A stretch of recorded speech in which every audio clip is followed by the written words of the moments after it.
साथियों, welcome to Shravan CTET classes. आज देखने के लिए जा रहे हैं ईवीएस में कक्षा 5 का पूर्णतः समाप्त हो चुका है। ठीक है, आज हम लेके आए हुए हैं आपका क्लास 4 का, कितना 4 यानी चौथा क्लास का ईवीएस हम पढ़ेंगे। पहला आज का टॉपिक है कितना, वो चैप्टर 1 से लेके 6 तक, कितना 1 से लेके 6 तक। तो आइए, अब जो भी इसमें क्वेश्चन होगा, जो मोस्ट इम्पोर्टेंट होगा, क्या होगा, MVVI होगा आपको, MVVI, समझे। तो आइए 1 नंबर का क्वेश्चन देखते हैं। आप कहता है एक क्षेत्र ऐसा है जहां बहुत अधिक बारिश होती है। क्या, एक क्षेत्र ऐसा है जहां बहुत अधिक बारिश होती है, चारों तरफ घुटनों तक पानी भर जाता है। कहता है स्कूल जाने के लिए बांस से बना पुल, क्या, बांस से बना पुल पार करना पड़ता है। वह क्षेत्र कौन सा है, असम, लद्दाख, जैसलमेर, दार्जिलिंग। तो कौन सा ऐसा क्षेत्र होगा, तो कौन सा होगा, असम होगा। क्या होगा, असम। लद्दाख में क्या होता है, पथरीला रास्ता होता है, उस रास्ते को तैर करके बच्चों स्कूल जाते हैं। ठीक है, उसके बाद चलिए 2 नंबर का। कहता है ट्रॉली की लकड़ी से बना हुआ, कहता है कि एक ट्रॉली बना हुआ रहता है, उस किसका बना हुआ था ट्रॉली, लकड़ी से बना झूला टाइप का होता है। क्या होता है, झूला टाइप का। जिससे आप जाएंगे पहाड़ी इलाका में अगर जाइएगा तो एक पहाड़ से दूसरे पहाड़ी के जाने के लिए आपको इसी ट्रॉली का उपयोग करना पड़ेगा। क्या, इसी ट्रॉली का आपको उपयोग करना पड़ेगा। कहता है कि ट्रॉली के लिए सतकथन नहीं है। तो कौन सा आपका नहीं होगा सतकथन। देखिए, कहता है कि इसमें मजबूत लोहे की रस्सी लगी हुई रहती है। सही है, इसमें मजबूत रस्सी की लोही लगी हुई रहती है, रस्सी तो लगा हुआ रहेगा। अगर एक पहाड़ से दूसरा अगर जाने के लिए इसमें क्या करेगा, यहाँ पे मजबूत रस्सी लगाएगा, उसके बाद यहाँ पे खूंटा या किला गाड़ के इस रस्सी को बांध दिया जाएगा, तब इसमें ट्रॉली फंसा करके इस साइड से उस साइड जाएगा। ठीक है, तो देखिए 2 नंबर का कहता है यह ट्रॉली लद्दाख के क्षेत्र के लिए कारीगर है। सही है, क्योंकि उस लद्दाख में पथरीला इलाका भी है और उसके बाद पहाड़ी इलाका भी है। कहता रस्सी को दोनों तरफ एक मजबूत पैरों से बांध दी जाती है। ट्रॉली में 10 से 12 बच्चे एक साथ बैठकर नदी के उस पार जा सकते हैं। ऐसा कुछ नहीं है, लगभग एक ट्रॉली में 4 से 5 स्टूडेंट ही एक बार में पार कर सकते हैं। तो आपका कौन सा क्वेश्चन नहीं होगा इसमें, आपका डी नंबर का ऑप्शन गलत है। क्या है, डी नंबर का ऑप्शन गलत है। 3 नंबर का देखिए कि बल्लम शब्द प्रयुक्त किया जाता है। बल्लम किसे कहते हैं, बल्लम एक छोटी सी नाव को बल्लम कहते हैं। क्या कहते हैं, एक छोटी सी नाव को बल्लम कहते हैं, जो आपका असम केरल में उपयोग किया जाता है। कहता संस्कृत शब्द के लिए गलत होगा। कहता लकड़ी की बनी हुई एक छोटी नाव होगा। क्या होगा, लकड़ी की बनी हुई एक छोटी नाव, अभी आपको हम बता चुके हैं। तो ऑप्शन नंबर आपका बी होगा। कहता किसी वस्तु में बल देने के लिए, गलत है। कहता उपयुक्त में से कोई नहीं। आपका कौन सा ऑप्शन होगा, ऑप्शन नंबर बी होगा। ये बल्लम का उपयोग कहाँ किया जाता है, ये केरल में किया जाता है। बच्चों को पढ़ने के लिए इसमें 4 से 5 स्टूडेंट बैठ जाते हैं और इस साइड से उस साइड चले जाते हैं, अपना स्कूल पढ़ के फिर चले आते हैं। कहता ऊँट गाड़ी के लिए सबसे सतकथन कौन सा है, ऊँट गाड़ी जैसे आपको लगा तो आप तो खुद अनुमान लगाइए, ऊँट गाड़ी कहाँ चल देगा, रेगिस्तानी इलाका में, मरुस्थलीय क्षेत्र में। यह राजस्थान का एक प्रसिद्ध है। यह राजस्थान के लिए क्या प्रसिद्ध है, सही बात है। यह रेगिस्तान के लिए प्रसिद्ध है, सही बात है। कहता है यह कश्मीर के लिए प्रसिद्ध है। क्या, कश्मीर में कभी ऊँट गाड़ी चलेगा, नहीं चलेगा। ऑप्शन नंबर आपका सी गलत हो जाएगा। कहता है ये असम के लिए प्रसिद्ध है, ये भी गलत होगा कि असम में भी नहीं चलेगा। इसमें कौन सा ऑप्शन होगा आपका, 1 और 2। क्या होगा, 1 और 2, यानी ऑप्शन नंबर बी का निकल के आएगा। आपका ऑप्शन क्या होगा, ऑप्शन नंबर बी का निकल के आएगा। चलिए 5 नंबर का क्वेश्चन देखते हैं। कहता है मैं गाँव से आया हूँ। कहाँ से आया हूँ, मैं गाँव से आया हूँ, हमारे गाँव में अत्यधिक वर्षा होती है। क्या होती है, अत्यधिक वर्षा होती है। कहता है इसीलिए हमारे घर धरती से लगभग 10 से 12 फुट ऊंचे हैं, यानी 10 से 12 फुट ऊंचे। जब भी बांस का खंभा अगर मिलेगा आपको 10 से 12 फुट ऊंचे, तो क्या असम लगाइए, आंख मूंद के आपका सही होगा। ठीक है, कहता इन्हें मजबूत बांस के खंभों पर बनाया जाता है। कहता ये घर अंदर से भी लकड़ी के बने होती है। यह गाँव होना चाहिए आंध्र प्रदेश और उत्तराखंड, असम और तमिलनाडु। तो कौन सा होना चाहिए, ये असम होना चाहिए। जब भी देखिए 10 से 12 फुट ऊंची बांस की मजबूत खंभों से घर बनाया गया है, तो क्या होगा आपका असम होगा। क्या होगा, असम होगा। कहता है 6 नंबर का क्वेश्चन, कहता घरों की नीचे दी गई विशेषताओं पर विचार कीजिए। कहता निचली मंजिल में कोई खिड़की नहीं होती है, क्या होती है कि नहीं होती है। कहता है पेड़ के तनों की लकड़ी से बनी ढालू छत होते हैं, क्या होता है कि नहीं होता है, बताइए। ये नहीं होती है। कहता पत्थर के खंभों पर जमीन से लगभग 10 से 12 फुट क्या ऊंचाई पर घर होता है। तो किस जगह का नाम ये बात बता रहा है आपको, बताइए। ये असम की बात चल रही है। कहता पत्थल गारा और चूने से बनी मोटी दीवार होती है और लकड़ी फर्श की होती है, हाँ होती है। तो इनमें से कौन सा, कहता है कि लेह और लद्दाख के घरों के ऊपर दी गई कौन सी विशेषताएं पाई जाती है। इनमें से कौन सी विशेषताएं पाई जाती है। आपका 1 नंबर का ऑप्शन होगा, उसके बाद 4 नंबर का होगा, उसके बाद 5 नंबर का होगा। तो असम लेह और लद्दाख में निचली मंजिल में कोई खिड़की नहीं होती है, क्या कोई खिड़की नहीं होती है, क्योंकि उसमें जानवर वगैरह को रखा जाता है। उसके बाद चलिए पत्थर का गारा और चूने से बनी मोटी दीवारों भी होती है, ये भी सही है। कहता लकड़ी फर्श की बनी होती है। लकड़ी फर्श की इसीलिए होती है क्योंकि वहाँ पर ठंड ज़्यादा होता है, क्यों, इसीलिए। आपका ऑप्शन नंबर सी नंबर का होगा 1, 4 और 5। कहता है लद्दाख के लोगों अपने घरों की निचली मंजिल का उपयोग किस लिए करते हैं। लद्दाख के लोग अपने घरों की निचली मंजिल को किस लिए उपयोग करते हैं, खाना बनाने के लिए, सही है। कहता है मेहमानों को ठहरने के लिए भी करते हैं, सही। सामान जीव को रखने के लिए भी करते हैं, सही। उपयुक्त में से सभी क्वेश्चन आपका सही होगा। 8 नंबर का क्वेश्चन देखिए। कहता प्रत्येक स्थान के नाम के साथ उस क्षेत्र में बनाने वाले सामान्य घरों की सही विवरण का मिलान कीजिए। किस क्षेत्र में कौन सा घर बनाया जाता है, यदि आपको मालूम है तो आप आराम से और आसानी से बना सकते हैं इसको। देखिए मनाली में कौन सा घर बनाया जाता है। मनाली में आपको पत्थर या लकड़ी से बने ढालू छतों की बनाई जाती है, ठीक है, यानी 1 का 2 नंबर का ऑप्शन होगा। उसके बाद चलिए राजस्थान में क्या बनता है। राजस्थान में मिट्टी के घर जिनके छतें कटली और झाड़ियों से बनाई जाती है, क्या बनी जाती है, कटीली झाड़ियों से बनाई जाती है। राजस्थान का आपका क्या होगा, 4 नंबर का होगा। असम में चलिए, असम का आपका क्या होगा, बांस के खंभों पर ऊंचे उठे हुए घर होते हैं जो 10 से 12 फीट के खंभे पे मजबूत घर बनाए जाते हैं। मजबूत खंभे पे घर बनाए जाते हैं, कहाँ पे होगा, ये आपका असम होगा।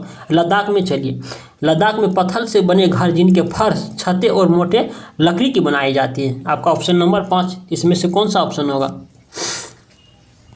आपका ऑप्शन नंबर 3 निकल के आएगा। कौन सा, 3 निकल के आएगा, ऑप्शन नंबर 3 निकल के आएगा। कहता है हम पहाड़ी इलाकों में जीवन यापन करते हैं, क्या करते हैं, हम पहाड़ी इलाके में जीवन यापन करते हैं। यहाँ दूर दूर तक उबड़ खाबड़ पथरीले रास्ते होते हैं, दूर दूर तक उबड़ खाबड़ पथरीले रास्ते होते हैं। तो आप मान चलिए कहाँ पे होता है दूर दूर तक उबड़ खाबड़ पथरीले रास्ते, ये उत्तराखंड में होते हैं। कहाँ होते हैं, दूर दूर तक उबड़ खाबड़ पथरीले रास्ते, ये उत्तराखंड में होते हैं। अब क्वेश्चन को पढ़ने का कोई ज़रूरी नहीं है, आवश्यकता नहीं, आप खूब जानते हैं कि उबड़ खाबड़ पथरीले रास्ते, ये आपका EVS 4 का 1 नंबर चैप्टर का क्वेश्चन है, ठीक है। उबड़ खाबड़ पथरीले रास्ते कहाँ पे होते हैं, उत्तराखंड में होते हैं। मैदान या शहर में रहने वाले लोगों को भले ही मुश्किल लगे, लेकिन बच्चों भागते हुए पहाड़ी रास्ते पार कर स्कूल जाते हैं और अपने निम्न में से कौन सा कथन सही होगा, तो क्या होगा, 1 नंबर का ऑप्शन आपका होगा, कहाँ होगा, उत्तराखंड होगा। 10 नंबर का क्वेश्चन देखिए। कहता है कि निम्नलिखित कथनों पर विचार करते हुए सबसे उचित कथन को चुनिए। क्या कहता है, निम्नलिखित कथनों पर विचार करते हुए सबसे उचित कथन को चुनिए। क्या कहता है, सबसे उचित कथन को चुनिए। कहता है कि जिन जानवरों के बाहरी कान व शरीर पर बाल होते हैं वह बच्चे देते हैं, सही है। कहता है जिन जानवरों के बाहरी कान व शरीर पर बाल होते हैं वह क्या बच्चे देते हैं, हाँ देते हैं। ऑप्शन नंबर एक सही है। कहता है जिन जानवरों के बाहरी कान व शरीर पर बाल नहीं होते हैं वह अंडे देते हैं, ये भी आपका सही है। कहता है जिन जानवरों के बाहरी कान व शरीर पर बाल नहीं होते हैं वह अंडे नहीं वह बच्चे देते हैं, ये आपका रॉन्ग गलत है। कहता है जिन जानवरों के बाहरी कान व शरीर पर बाल होते हैं वो अंडे देते हैं, ये भी आपका गलत है। ऑप्शन नंबर क्या सा होगा, 1 और 2 नंबर का आपका ऑप्शन, यानी ऑप्शन नंबर आपका ए और बी होगा, यानी डी नंबर का ऑप्शन होगा। कहता है निम्नलिखित में से कौन सा कथन सही है, निम्नलिखित में से कौन सा कथन सही है। कहता कोयले कुएं के घरों का कौए कोयल के घोंसलों का उपयोग करती है, हाँ करती है। कोयल जो है कौए का घोंसलों का उपयोग करती है। कोयल कभी अपना घोंसला नहीं बनाती है, ठीक है, और कौवा जो है अपना घोंसला बनाती है और मजबूत घोंसला बनाती है। ऊंचे खंभों पे या ऊंचे पेड़ों पे अपना घोंसला बनाती है और मजबूत बनाती है, जिसमें तार वगैरह वगैरह चीज़ रहते हैं, ठीक है। और क्या करता है कोयल जब कौवा जब उसको अंडा देने का जब समय आता है तो कोयल क्या करता है, अंडा दे देता है कौवा, उसमें क्या करता है 2 से अगर 3 अंडा देता है तो उसमें से क्या करता है कोयल उसको ताक झांक करते रहता है। क्या करता है, ताक झांक करते रहता है कि जब वहाँ पे जब कौवा वहाँ से हटे तो क्या करेंगे कि कौवे को एक अंडा को नीचे गिरा देंगे और हम अपना अंडा जाके वहाँ पे दे देंगे। इसीलिए कौवे के साथ साथ कोयल की भी अंडा को कौवे ने ही सेकते हैं, क्या, ठीक है। कहता कोई अपना घोंसला ऊंचाई पे बनाते हैं, सही है। कहता पशुओं की त्वचा पर धारीदार चिन्ह होते हैं, ये आपका ऑप्शन गलत होगा। ऑप्शन कौन सा होगा, ए और बी आपका ऑप्शन सही होगा। कहता जानवरों की खाल पर डिजाइन होते हैं, क्या, जानवरों के खाल पर डिजाइन होते हैं, ये आपको सभी को पता होगा। कहता जिन जानवरों के बाल होने के कारण, कहता जानवरों के शरीर पर बाल होने के कारण क्या ये डिजाइन होते हैं, बात सही है। अगर जानवर के शरीर पर बाल नहीं होंगे तो क्या उसके शरीर पर डिजाइन होगा, नहीं होगा। तो आपका ऑप्शन नंबर 1 सही है। कहता जानवरों की खाल का यह डिजाइन उनकी शारीरिक शक्ति को दर्शाता है, नहीं होता है। कहता परावर्तित प्रकाश के कारण होता है, ये भी आपका गलत है। कहता अलग अलग तरह के भोजन करते, ये भी आपका ऑप्शन गलत। ऑप्शन नंबर आपका कौन सा होगा, ऑप्शन नंबर 1 निकल के आपका आएगा। कहता 13 नंबर का क्वेश्चन देखिए, बहुत इंपॉर्टेंट क्वेश्चन है आपका। 13 नंबर का क्वेश्चन है, बहुत इंपॉर्टेंट क्वेश्चन है। क्या कहता है कि निम्नलिखित दिए गए आरेख का अध्ययन कीजिए। कहता निम्नलिखित दिए गए आरेख का अध्ययन कीजिए। कहता जमीन में रहने वाले जीव जंतु, ये सभी जीव जंतु ही हैं, कुछ जमीन में रहते हैं, कुछ पानी में रहते हैं, कुछ अंडे देते हैं, क्या, कुछ अंडे देते हैं। तो आप देखिए यहाँ पे क्या है आपका ऑप्शन,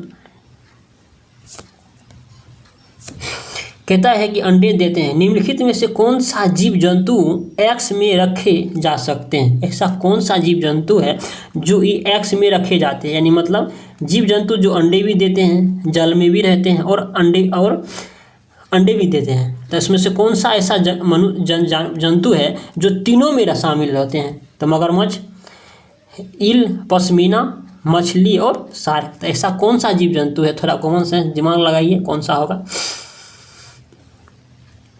क्या होगा।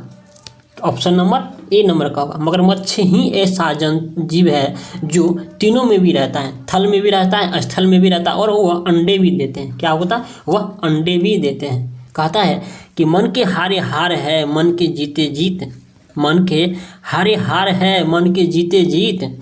आइए 14 नंबर का क्वेश्चन देखते हैं। कहता मनुष्य, शेर, मेढक, हंस और कछुए, कॉकरोच, उपरोक्त जंतुओं में से कौन सा जंतु चलता है।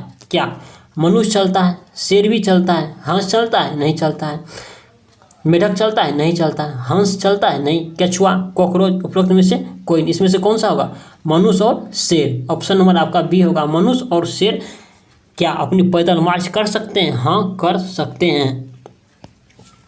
चलिए 15 नंबर का क्वेश्चन देखिए। कहता फारुकता के विषय में कौन सा कथन सही नहीं है। फारुकता क्या है, फारुकता एक तरह का पक्षी है। क्या है, फारुकता एक तरह का पक्षी है। यह सबसे अधिक ऊंचाई वाले वृक्षों पर अपना घोंसला बनाता है। क्या बनाता है, तो यह नागफनी के पौधे के कांटों के बीच अपना घोंसला बनाता है। क्या सही है। कहता निम्नलिखित में से निम्नलिखित ऊंचाइयों वाले वृक्षों भी अपना घोंसला बनाता है, क्या सही है? तो यह घोंसला नहीं बनाकर दूसरे के घोंसलों में रहना अधिक पसंद करते हैं, क्या सही है? तो कौन सा इसमें सही होगा, बताइए कौन सा होगा? ये आपका कहता है यह नागफनी के पौधे के कांटों के बीच अपना घोंसला बनाते हैं, ऑप्शन नंबर बी सही है। उसके बाद चलिए 3 नंबर का देखिए, यह निम्न ऊंचाई वाले वृक्षों पे घोंसला बनाते हैं, क्यों? यह निम्न ऊंचाई वाले वृक्षों पे घोंसला बनाते हैं, तब तो नागफनी के कांटों के बीच में जाके अपना घोंसला बनाते हैं। ये ऑप्शन नंबर क्या होगा, बी। 2 और 3 निकल के आएगा। कहता है 16 नंबर का क्वेश्चन कहता है नीचे दिए गए चित्र प्रदर्शित किए गए हैं, जिन चित्र संख्या 1 में 24 घंटे की घड़ी दर्शाई गई है, 1 में 24 घंटे की घड़ी दर्शाई गई है, और चित्र 2 और 3 में 2 जानवरों एक्स और वाई के सोने के छायांकित भाग से दिखाए गए हैं। कहता है एक्स तथा वाई के सोने के समय के विषय में सही कथन को चुनिए। एक्स तथा वाई के सोने, देखिए इस सोने को दर्शाया गया। देखिए ऊपर में एक घड़ी बनाया हुआ, क्या बनाया है, घड़ी बनाया है। यहाँ पे 6 घंटा, 18 घंटा, यहाँ पे 12 घंटा। तो अब देखिए ये एक्स जानवर है, क्या है, ये एक्स जानवर का बनाया हुआ। ये जो छायांकित भाग जो है ये सोता है, ठीक है, ये वाई जानवर है। इसमें से आपको पता करना है कौन अत्यधिक सोता है या कम सोता है, ठीक है। कहता है एक्स 20 घंटे सोता है, क्या एक्स 20 घंटे सोते हैं? नहीं सोते हैं, गलत हो जाएगा। कहता है एक्स 18 घंटे सोते हैं, ये भी आपका गलत हो जाएगा। कहता है कि एक्स 4 घंटे सोते हैं, हाँ सही है, एक्स 4 घंटे सोते हैं, जबकि वाई 18 घंटे सोते हैं, ये आपका सही है। ऐसा कौन सा जानवर है या कौन सा जंतु है जो 4 घंटे सोते हैं, बताइए? 4 घंटे सोते, 2 से 4 घंटे तो हाथी सोते हैं, 2 घंटे जिराफ सोते हैं, और स्लोथ एक ऐसा जानवर है जो अपने पूरे जीवन काल में 17 से 18 घंटे सोते हैं, पर डे 17 से 18 घंटे सोते हैं, और उल्टे पैर से लटके हुए रहते हैं, और सप्ताह में एक बार सोच के लिए पैर से नीचे उतरते, क्या करते हैं, पैर से नीचे उतरते हैं। वे अपने, उसका जीवन काल कितना होता है, 40 वर्ष होता है। एक पैर पे लगभग वह 5 साल अपना जीवन व्यतीत करता है, कितना, 5 साल जीवन व्यतीत करता है, और उसी पैर के पत्तियां कंदमूल खा के अपना जीवन व्यतीत कर। अगर पानी पीने का भी मन होता है तो उसी पत्ती के जेब पे ओस गिरता है ना रात के टाइम में, उसी ओस से अपना प्यास भी बुझाते हैं। इतना आलसी जानवर, ये आप कक्षा 5 में आपको हम पढ़ाए थे, ठीक है, ये आपको ध्यान में रखना है। देखिए 17 नंबर का क्वेश्चन कहता है कि हमें ऊन प्राप्त होते हैं भेड़ से, खरगोश से और बकरी से। इसमें से किस में से ऊन प्राप्त होते हैं? क्या भेड़ से भी जानते हैं, बकरी से भी आप जानते हैं। ये कहाँ पे, लेह और लद्दाख इलाके में चले जाइए, सबसे ऊंची पहाड़ी इलाका पे ये बकरी की नस्ल पाए जाते हैं, और वहाँ पे ही इसके बकरी को खास तौर पे ठंडी के मौसम में रखा जाता है, क्योंकि जिसके तहत ठंड के मौसम से इसका क्या होता है, बाल सॉफ्ट और मुलायम होता है। क्या होता है, सॉफ्ट और मुलायम होता है, जिससे पश्मीना शॉल बनाए जाते हैं। एक पश्मीना शॉल बनाने के लिए लगभग 200 घंटे से ज़्यादा समय लगता है, समझे। और अगर सिंपल पश्मीना शॉल बनाने के लिए, अगर मान के चलिए अगर कढ़ाई वाला पश्मीना शॉल बनाया जाएगा तो कितना घंटा टाइम लगेगा। तो आपका ऑप्शन इसमें से क्या होगा, ए और सी होगा। क्या होगा, ए और सी होगा। अब 18 नंबर का क्वेश्चन देखिए कि वही है छायांकित भाग को दर्शाना। कहता है निम्नलिखित में से कौन सा छायांकित भाग यह दर्शाता है कि जिराफ कम सोता है? क्या जिराफ कम सोता है और स्लोथ अधिक सोता है? क्या आपको अभी बताए हैं 16 नंबर का क्वेश्चन में जिराफ कितना घंटा सोता है? कम से कम 2 से 4 घंटा, 2 घंटा सोता है, ठीक है। उसके बाद स्लोथ कितना घंटा सोता है? 17 से 18 घंटा सोता है। कितना? 17 से 18 घंटा सोता है। तो ये आप अनुमान लगाइए ऑप्शन देखने से पहले अनुमान लगाइए इसमें कौन सा होगा, ऑप्शन को मत देखिए। तो जिराफ कितना घंटा सोते हैं? 2 से 4 घंटा सोते हैं। स्लोथ कितना घंटा सोते हैं? 17 से 18 घंटा सोते हैं। आपका ऑप्शन नंबर क्या होगा? ऑप्शन नंबर 1 नंबर का होगा। क्या होगा? ऑप्शन नंबर 1 घंटा का होगा। तो जिराफ कितने घंटा, सबसे कम कौन सोता है? जिराफ सोता है। कितना? 2 से 2 घंटा सोता है। और स्लोथ कितना घंटा सोते हैं? अधिक सोते हैं, 17 से 18 घंटे सोते हैं। तो आपका ऑप्शन नंबर 1 नंबर का होगा, ये आपका सी नंबर नहीं होगा, ठीक है। देखिए ऑप्शन भी आपको एक बार देख लीजिए, ऑप्शन नहीं दिया गया है, ऑप्शन नहीं दिया गया है। 19 नंबर का क्वेश्चन देखिए, कहता है कि नीचे दिए गए सभी जानवरों में से, कहता है नीचे दिए गए सभी जानवरों में से निम्नलिखित में से कौन सी विशेषताएं पाई जाती है। कहता है छिपकली, गोरैया, कछुआ और सर्प। कहता है ये सभी अंडे देते हैं क्या, ये सभी अंडे देते हैं, हाँ ये सभी अंडे देते हैं। छिपकली भी अपने अंडे देते हैं, गोरैया भी अपने अंडे देते हैं, कछुआ भी देते हैं और सर्प भी देते हैं। कहता है यह जहरीले होते हैं, इसमें से कुछ जहरीले होते हैं, सर्प भी जहरीले होते हैं और छिपकली भी जहरीले होते हैं। कहता है यह भूमि एवं जल दोनों पे रहते हैं, नहीं रहते हैं, भूमि एवं जल दोनों पे नहीं रहते हैं, छिपकली भूमि पे रहते हैं। अतः इनके शरीर और शक्ल से ढके होते हैं, ये भी आपका ऑप्शन नंबर गलत है। ऑप्शन नंबर आपका क्या होगा, 1 नंबर का होगा। क्या होगा, 1 नंबर, 19 का 1 नंबर का होगा। 20 नंबर का क्वेश्चन देखिए, कहता है कि निम्नलिखित में से वह कौन सी जानवर है जिनके अग्र दांत यानी आगे वाला दांत, अग्र दांत मतलब आगे वाला दांत हमेशा बढ़ते रहते हैं अपनी लाइफ में, पूरे जीवन काल में उसका अग्र वाला दांत यानी आगे वाला दांत हमेशा बढ़ते रहते हैं। वे दांतों को बहुत अधिक लंबा न होने देते हैं। वस्तुओं को इस चीज़ के चलते वह क्या करते हैं, कुतरते रहते हैं यानी काटते रहते हैं। ये कौन सा जानवर, ये कौन सा जंतु होगा, दीमक, छिपकली, गिलहरी और चूहा। तो कौन सा होगा, थोड़ा दिमाग लगाइए, सोचिए कौन सा होगा। ये आपका गिलहरी होगा। क्या होगा, गिलहरी का देखिएगा, जब भी देखिएगा कहीं तो क्या करता है, अपने आप को कुतरते रहता है। जिसका दांत जो होता है ना, धीरे धीरे हल्का धीरे धीरे किसी भी चीज़ को काटने से क्या होता है, उसका दांत खत्म धीरे धीरे खियाते रहता है। क्या कहता है, ठट्ठी भाषा में खियाते रहता है, जिसके चलते उसका दांत एक लिमिट रहता है। ठीक है, इसमें से वो कौन सा जानवर है जिसके अग्र दांत होते हैं और बढ़ते रहते हैं, ये आपको हम बता दिए। ठीक है, ये आपका लास्ट वीडियो था। ठीक है, हम सेकेंड टॉपिक भी लेकर आएंगे फिर नेक्स्ट रोज। कि तो आई होप आपको वीडियो अच्छा लगा हो, तो सर्वन सीटेड क्लासेस को ज्वाइन करना मत भूलिए और अधिक से अधिक ग्रुप में शेयर कीजिए ताकि हर सभी स्टूडेंट को लाभ हो। ठीक है, तो कहता है कि एक कहावत, एक शायरी सुनाते हैं हम सबको, सभी को। कहता है कि सफलता एक चुनौती है। कहता है कि सफलता कभी पक्की नहीं होती। क्या, सफलता कभी पक्की नहीं होती और सफलता कभी अंतिम चुनौती नहीं होती। सफलता कभी पक्की नहीं होती और सफलता कभी अंतिम नहीं होती। असफलता कभी अंतिम नहीं होती। अपनी कोशिश को तब तक जारी रखो, अपने कोशिश को तब तक जारी रखो जब तक कि आपकी जीत एक इतिहास न बन जाए, तब तक कि आपकी जीत एक इतिहास में न बदल जाए। तो ठीक है, आई होप आपको वीडियो अच्छा लगा हो। जय हिंद।